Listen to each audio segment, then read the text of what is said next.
Hello friends, welcome back to my channel, and if you're new, welcome. My name is Meg, I'm doing Vlogmas, and today we are sitting down and doing a little chit chat get ready with me with some eyeshadow.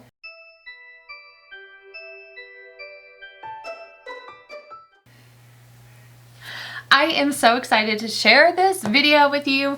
This is going to be a little out of sorts because I do have like a review on this palette. I just haven't uploaded it yet. But the main star of the show for today is going to be the Miss Gemini palette by Melt Cosmetics. I'm also going to be using a couple shades from the new Lunar Beauty 12 Days of Lunar palette. This I have a very extensive review on. It's a longer video because it's not every day that you get an eyeshadow palette that's an advent calendar. Like, this is literally an advent calendar, and unbox everything, and I live reacted to unboxing all the colors.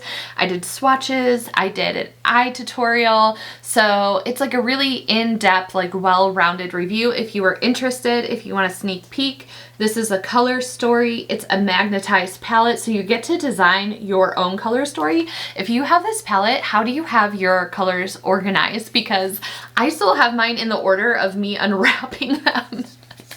I haven't organized them anyway. I'm like, oh, well, this is just the way it is, even though I have the freedom to make it any way I want. But with that being said, I did purchase this Gemini palette during the Sephora sale, along with a new foundation. This is a House Labs Tri-Clone Skin Tech Foundation. Like, what a mouthful. So I also have a review on this foundation. Is it up? It should be up by now. It'll be linked up above and also down below. If it's not up yet, please subscribe and turn on the notification bell so you can be notified when that's up. So I purchased a foundation during the Sephora sale. I also purchased this palette. The review on this is probably going to go up after Vlogmas, I think, because I'm not trying to overpower with makeup content during Vlogmas. I'm trying to do 2 beauty videos a week and more self-care focused content. If you're curious what my Vlogmas month is looking like, I'm trying to do like more joyous videos, but also having like some realism to it, but mainly focused on self-care. So if that's something you're interested in, be sure to check out my Vlogmas playlist. It's linked up here and also down below. What a surprise. But today we are getting into this palette. I love the greens in here. I've been obsessing over wanting and needing a green eyeshadow palette. I finally have enough palettes to get the green looks of my dreams. So today I'm doing like a lighter green look, and I'm going to be using this shimmer, the color Gemini, on my lid, but I'm mostly going to be using Mochi, Fire OG, and Leo. So these 3 greens over here. I'm also going to be using the green from the Lunar Beauty palette, and I just want to talk about some things while we get ready. So let's do it. As always, I have my eyes primed with the ABH eye primer. It gets really repetitive for me to say it and you to hear it if you're a subscriber, but in case there's anyone new, it's just the eye primer that I've been using since it came out. So if you have a go-to eye primer, let me know down below. I haven't even gotten into my coffee yet, so things are gonna get interesting real fast. And then also, if you're new here, I have very sparse brows, so I like to outline them, and I do my brows last because I can't be bothered to be careful of taking the time to fill my brows in and then do my base makeup. And I do eyes before my face because I don't like dealing with fallout. So that is that on that. And lastly, I do have my little dry swatch. This is a dry makeup brush cleaner. You can find these for $4 on Amazon. I've had mine for years. It's deteriorating, so I just use a new one. So basically, when you're done using an eyeshadow, it gets the loose pigment off, so even though the brush looks dirty, it's actually clean.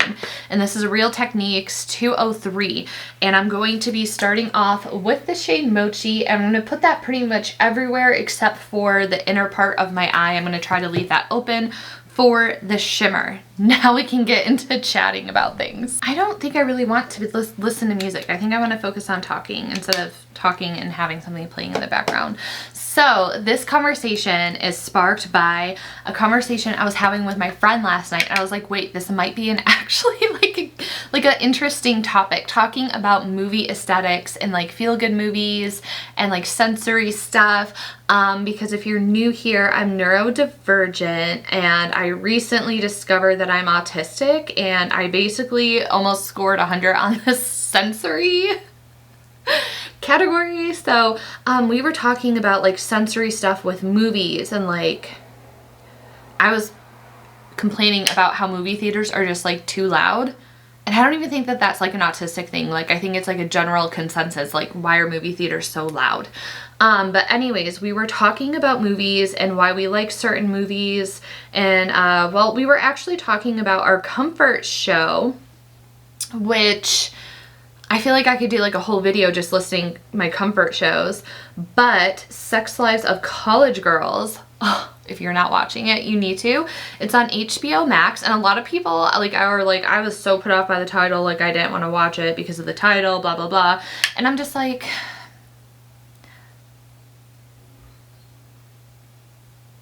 think Sex in the City, but not problematic, actually entertaining, and with really good characters. But, you know, I think a lot of people think that it's just college girls just like having sex, and it's just like a show about sex, and it's just, well, that's a part of it. It's mostly about like their friendship together, and I love all 4 of the main characters. I don't know if I could pick a favorite. I think Bella's my favorite.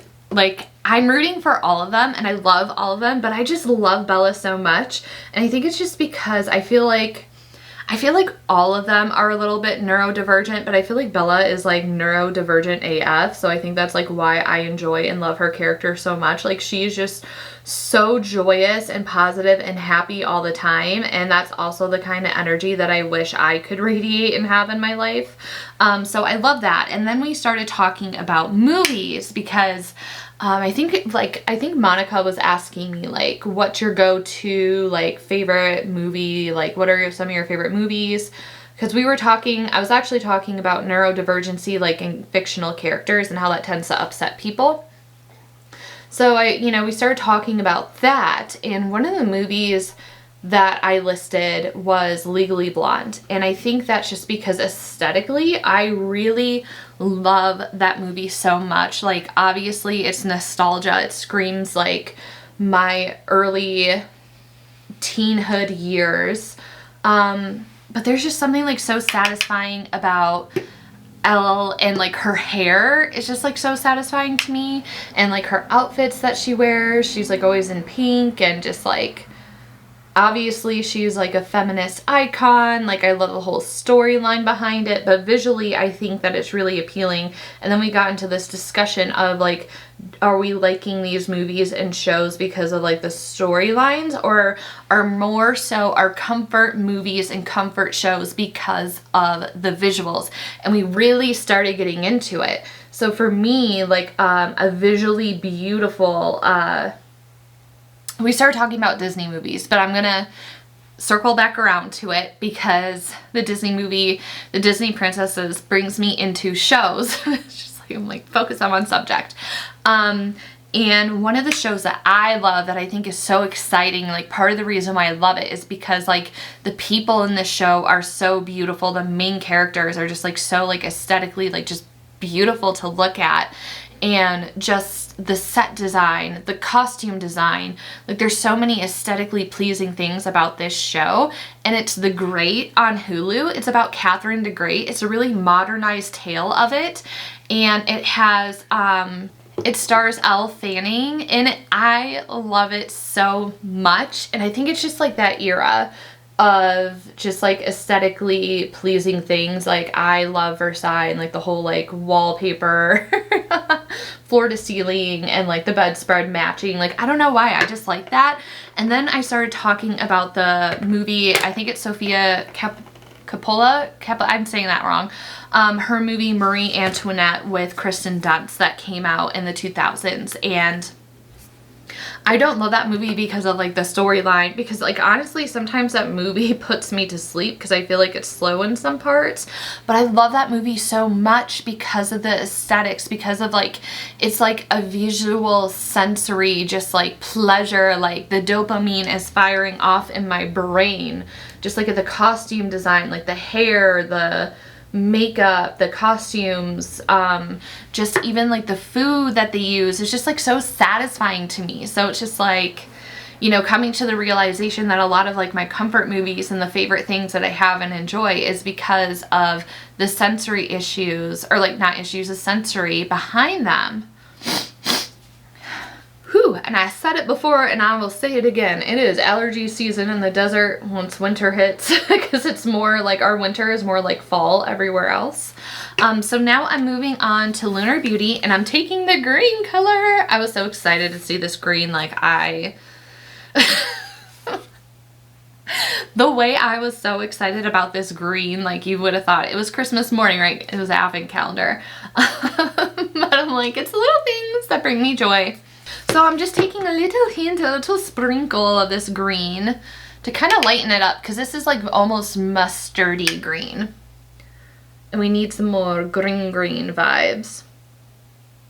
So we started talking about Disney because she was like, okay, like, not to make it all about me, but my friend loves Blade Runner. And so that movie is just like aesthetically so pleasing to her. So she loves Blade Runner.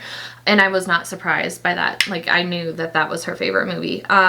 Because we were also talking about movies from the 80s, 90s, and even the early 2000s in comparison to today. And I feel like that could be a whole other video topic on itself. And just like the pros, cons, differences, blah, blah, blah. But she was like, Disney, like, what's your favorite Disney movie? So I was like, Tangled. Like, Tangled is my bad brain day comfort movie. Like, I don't know what it makes me cry and sob every time, probably because like the whole movie is about mommy issues. But I just love it, and it's so beautiful. It's so beautiful. It's such a beautiful story. The visuals are stunning, like the pink and purple and like the blonde hair and the green eyes with the pink and purple. Like the colors are just like so like visually just like magic to me. Like the lantern scene where her and Flynn or Eugene are like on the boat and like they release the lanterns, and like the song is like honey to my ears, and just like the visual of it is just like nothing brings me greater joy than that scene. It's so beautiful. So it's kind of like where I was like, holy shit, I love this movie because of sensory things. Princess and the Frog is another movie that is like it's like my second, like my backup, like comfort movie. Like normally I will watch Tangled first and then I move on to Princess and the Frog, because again the visuals in that movie are so beautiful. And then she brought up Ratatouille and I was like, oh my god, like thinking of it from a sensory viewpoint, like it is so satisfying the way that they depict food in that movie. And like we were like, she was sending me like a gif of like Remy eating and like holding the cheese in his hand, and I'm just like, even his chewing is like satisfying to me. So I'm like, that's like my random neurodivergent tidbit discussion for this video. But now I'm going to start getting into Fire OG here. This is like a khaki, almost, yeah, it's like a khaki green. And then Leo is more of like a dark army green, and I'll use this to deepen up the crease, but these are the next two colors I am working with. I'm moving on to a wee bit smaller of a brush. This is a Morphe M506. And like I said, I'm mostly using that middle ground green just to build up more. And then final deepening with the darkest green in the palette. So my question is, what are your comfort movies and shows? And is it visually related because it's satisfying, or are they your comfort shows and movies because of the storyline? And then there's a whole separate entity of it being a comfort show and a comfort movie because you know what's going to happen. So you don't really have to think about it. You're not anticipating anything. Like your brain isn't kind of like, ugh. Like if you're like me and you're somebody that has anxiety, okay. I have anxiety. I deal with depression. I have CPTSD. I have ADHD. I'm autistic. That's all I know. Who knows what else there is. But for me, and my brain just zapped. I'm like, but for me, I like these things because, oh, the amygdala, because I run a lot on the amygdala. The amygdala controls a lot of my reaction and a lot of my brain. My brain is overpowered by the amygdala, when I wish it was more overpowered by the prefrontal cortex. But anyways, because it's overpowered by the amygdala, that is like what triggers your flight, fight, freeze, or fawn mode. So you're constantly in this state of just like being on edge. That's how I feel. That's how I describe it. So for me, a comfort show is I know exactly what's going to happen. I don't have to anticipate anything, and I don't have to like be stressed or like worry if it's going to trigger something. Like I'm not sitting there going like, what's going to happen? Like I know what's going to happen. There's just something comfort, and like having that on in the background as a comfort. And also for me as well, going back to being neurodivergent, fidgeting is a huge thing. I struggle a lot. Like I have to be in like the right mood. Like everything has to be going right for me to watch something new or to experience something new, because if I'm watching a TV show, I am fidgeting. Normally I'm playing with my hair, my legs are fidgeting, I'm like moving around, I'm fiddling with something, I'm just scrolling on my phone, and like sometimes I'm paying attention to what's on my phone, but a lot of times I'm just like boop, boop, boop, just mindlessly doing it without even realizing that I'm doing it. So that causes me to miss things, and sometimes I have to go back and rewind and listen to a scene like 3 to 4 times before I make the connection of what they're saying and it's sinking into my brain. And that's also auditory processing. And I was talking about it, you know, that was another thing my friend and I were talking about, was auditory processing, because I grew up sneaking TV. Like I had a TV in my room when I was a teenager. My mom was like, you have a bedtime, like blah, blah, blah. If we catch you watching TV, we'll take it out of your room. So I figured out closed captioning. So I would just watch TV on mute with the closed captioning on. So I, you know, got used to closed captioning from then, but recently, like I prefer closed captioning because it helps me process things. And as I was learning more about neurodivergency in general and audio processing, they say that if you tend to rely on closed captioning, it makes it easier and more relaxed for your brain, because you're hearing what people are saying, but you're not like necessarily looking at their face or looking at their mouth to like hear and understand what they're saying. You have the closed captioning, so you're reading as you're hearing it, so you're able to understand and like grasp more what's going on, because like your auditory processing is happening as it should. Versus like for me, I think that closed captioning on cable is inexcusable, like how bad it is. And there are a few shows that I watch on cable still, like The Challenge or Drag Race, and I really have to use a lot of energy to like focus and pay attention to what is being said and who is saying what, or else I have to rewind like 3 or 4 times to fully hear what's happening. And it's just like my mind is working so much harder to process the audio versus the closed captioning. So anyways, that is my interesting discourse on neurodivergency, anxiety, and I don't know, man. Like, I feel like if you have anxiety, like, that is a form of neurodivergency.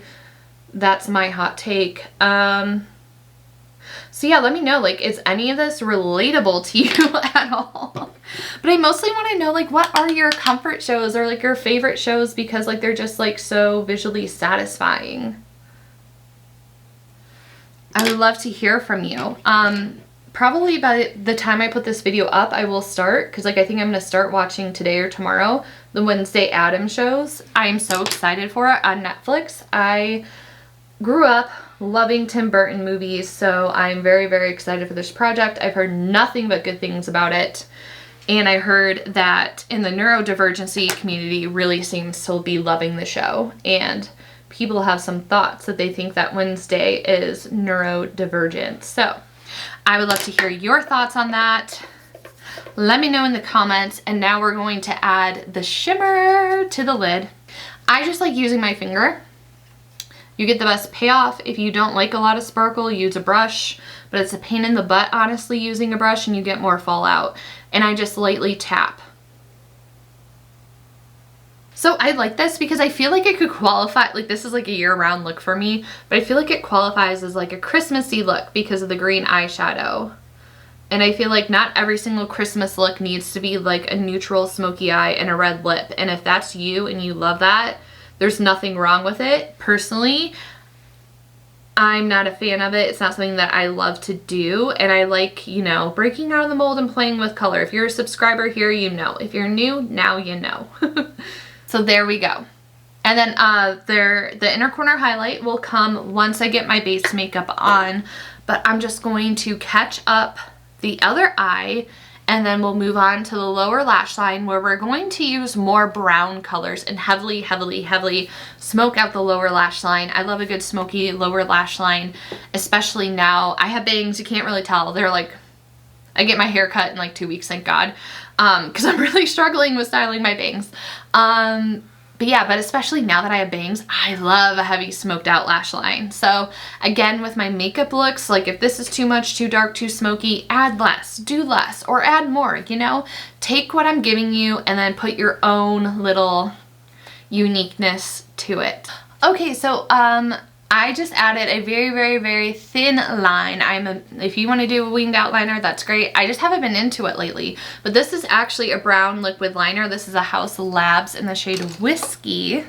And now we're going to move on to the lower lash line. I am taking this lip liner. Yes, a lip liner. I don't use it on my lips. I only use it on my eyes. This is in the shade Moonwalk. It's a NYX Suede lip pencil. So it kind of has like a brown mauve-y tone. And I like using this for primer. And I've said it in my other videos before, but I don't like taking the eye primer and dragging it under because it settles into, like, you can see the wrinkles I have on my under eye.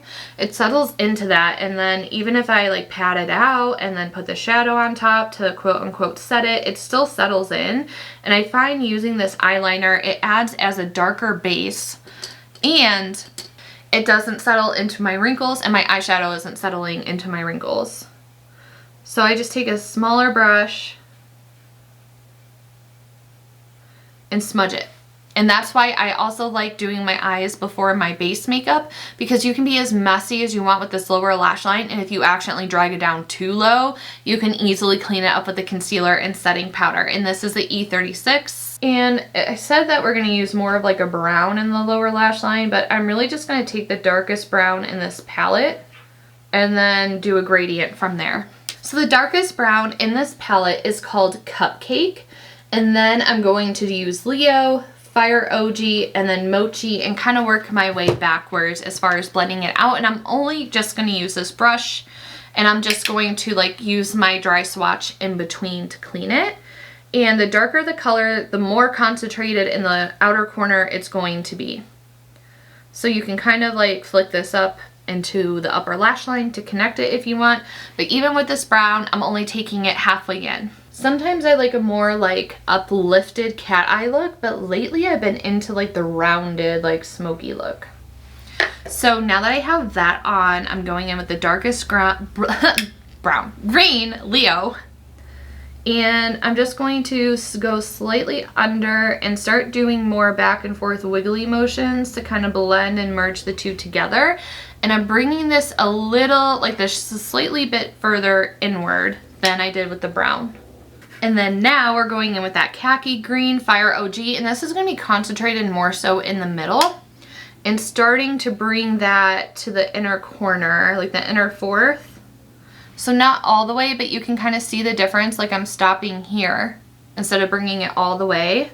And then now I'm just lightly going to add that to the back, but it's mostly blended out, so I'm just more concerned about bringing that gradient towards the inner corner. Let me know, do you like these longer like chit chat get ready with me's, or do you prefer shorter makeup videos, less explanation? Do you like that I explain what I'm doing? Do you want me to only explain what I'm doing and not have the chit chat? Like, I'm just curious what kind of content you enjoy, because I know that a lot of people go to TikTok for their makeup content because it's so quick, but I feel like you're not really learning and seeing how it's working on TikTok, because there's only so much you can fit into like a 90-second video before people click off. So now with Mochi, the lightest color, I'm going to focus that mostly on the inner corner and then drag that out to the outer third, about that far.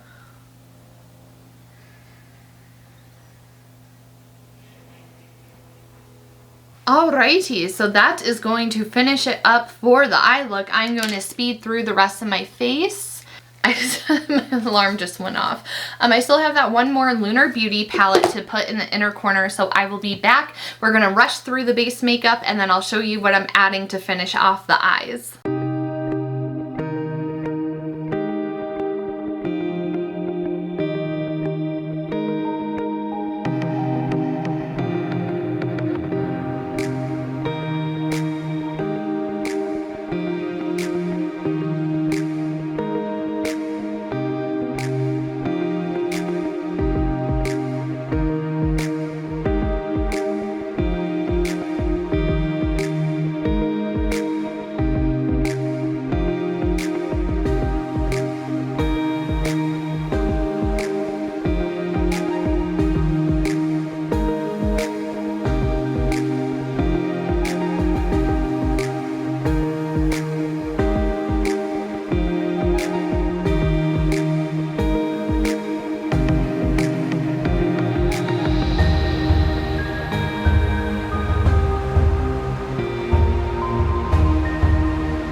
Now we can finish up the look with the inner corner highlight.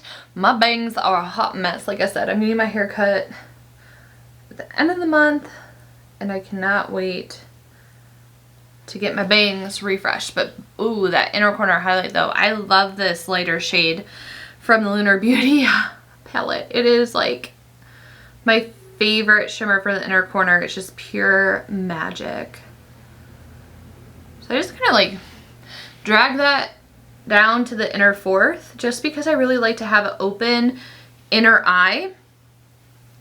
And then if you wanted to, you could put whatever is left up on your brow bone, but my brow bone is kind of covered right now, so I'm going to pass on that. But the last thing I forgot to mention in my makeup look is that on my waterline, I like to have, when I'm doing darker, smokier eyes, I don't like to completely close off the look with a dark liner in the waterline, and it's completely personal preference.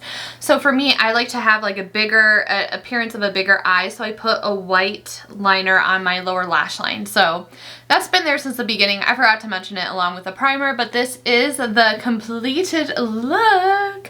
I like it. Is it giving you holiday vibes? I'm just obsessed with the green, and then the shimmer from the Gemini palette. It's just so freaking pretty. So yes, please, please, please, please interact and let me know in the comments down below some of the topics that were discussed in today's video, because I am so curious to hear what you have to say on it. As always, be sure to subscribe if you aren't yet already so you don't miss out on my videos. If you are subscribed and you're not seeing my videos, the YouTube app is a little bit confusing. So you have the home page and that's all recommendations. So you may see people's videos that you are subscribed to and people's videos that you aren't subscribed to. It's just a recommendations page, but then you have to go to the subscription tabs, and that's where every single person that you're subscribed to is. That's where their videos are uploaded in chronological order. So If you're not seeing my videos, check the subscription tab, and if you're still not seeing them, turn on the notification bell so you can be notified when my new content comes out. As always, thank you so much for your time and energy in this video, and I will see you tomorrow. Bye everyone!